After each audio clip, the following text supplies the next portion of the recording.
সবাইকে শিলাস কুকিং চ্যানেলে স্বাগত জানাচ্ছি। আজকে আমি তৈরি করছি একদম অল্প সময়ে ঘরে থাকা উপকরণে সহজ পাস্তা রেসিপি। আশা করছি আমার এই সহজ রেসিপিটি আপনাদের খুবই ভালো লাগবে। তো এজন্য এখানে প্যানে কিছুটা জল গরম করে নিয়েছি। জলটা ঠিক এরকমভাবে খুব ভালো করে গরম করে নিতে হবে। এরপর এখানে দিয়ে দিচ্ছি পাস্তা। আমি এখানে ম্যাকারনি পাস্তা নিয়েছি, আপনারা চাইলে যে কোনো পাস্তা নিতে পারেন। আর এখান থেকে উপর থেকে দিয়ে দিচ্ছি প্রায় ১ টেবিল চামচের মতো তেল। এতে করে পাস্তাগুলো একটার সঙ্গে আরেকটা জোড়া লেগে যাবে না। এরপর ৫ থেকে ৭ মিনিটের মতো পাস্তাগুলো ভালো করে সেদ্ধ করে নিতে হবে। পাস্তাগুলো যখন 90% সেদ্ধ হয়ে যাবে তখন উঠিয়ে নিতে হবে। আমি একটা স্ট্রেনারের মাধ্যমে জলটা ছাড়িয়ে একটা পাত্রে উঠিয়ে নিচ্ছি। আর এখানে প্যানে দিয়ে দিচ্ছি ১ টেবিল চামচের মতো তেল। আর এখানে দিয়ে দিব ২ টো ডিম। আপনারা চাইলে কিন্তু একটা ডিম দিয়েও পাস্তাটা তৈরি করে নিতে পারেন। তো ডিমটা যখন হালকা একটু সেদ্ধ হয়ে যাবে তখন ডিমগুলো একটু এভাবে ভেঙে নিতে হবে। আর উপর থেকে দিয়ে দিতে হবে একটু লবণ। খুব ভালো করে এভাবে ডিমগুলো ভেঙে নিতে হবে। ডিমগুলো খুব বেশি কড়া করার প্রয়োজন নেই, হালকা একটু নরম নরম করেই ডিমগুলো ভেজে নিতে হবে। তো ডিমগুলো ভাজা হয়ে গেছে, আমি ডিমগুলো উঠিয়ে নিচ্ছি।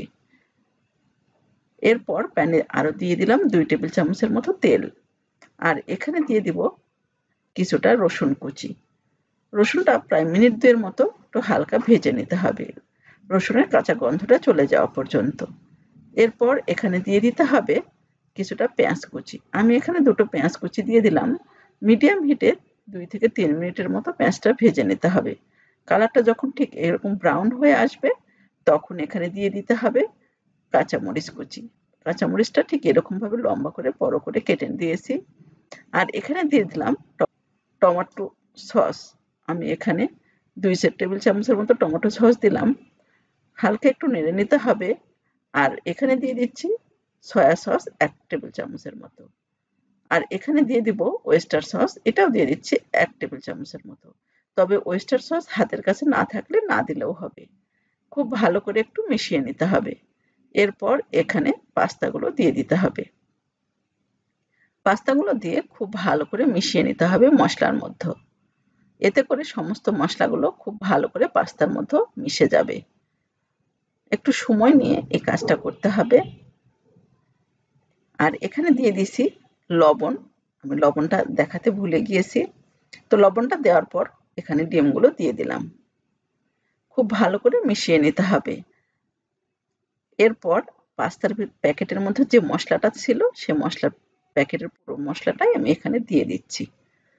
খুব ভালো করে এটাও মিশিয়ে নিচ্ছি। তবে কিছু কিছু প্যাকেটে মশলা থাকে না, সেক্ষেত্রে মশলাটা না দিলেও চলবে। তো সমস্ত কিছু খুব ভালো করে মিশিয়ে নিয়ে গ্যাসটা বন্ধ করে দিলাম। তো পাস্তাটা কিন্তু একদম রেডি। আপনারা খুব সহজেই এটা তৈরি করে নিতে পারবেন। বাচ্চাদের টিফিনে দিয়ে দিতে পারেন, এমনকি বিকালের নাস্তাটাও খুব সহজে তৈরি করে নিতে পারেন। আশা করছি আমার এই সহজ রেসিপিটি আপনাদের খুবই ভালো লেগেছে। আর ভালো লেগে থাকলে প্লিজ চ্যানেলটা সাবস্ক্রাইব করে অল অপশন সিলেক্ট করে পাশে থাকবেন। তো আজ এ পর্যন্তই, ভালো থাকবেন।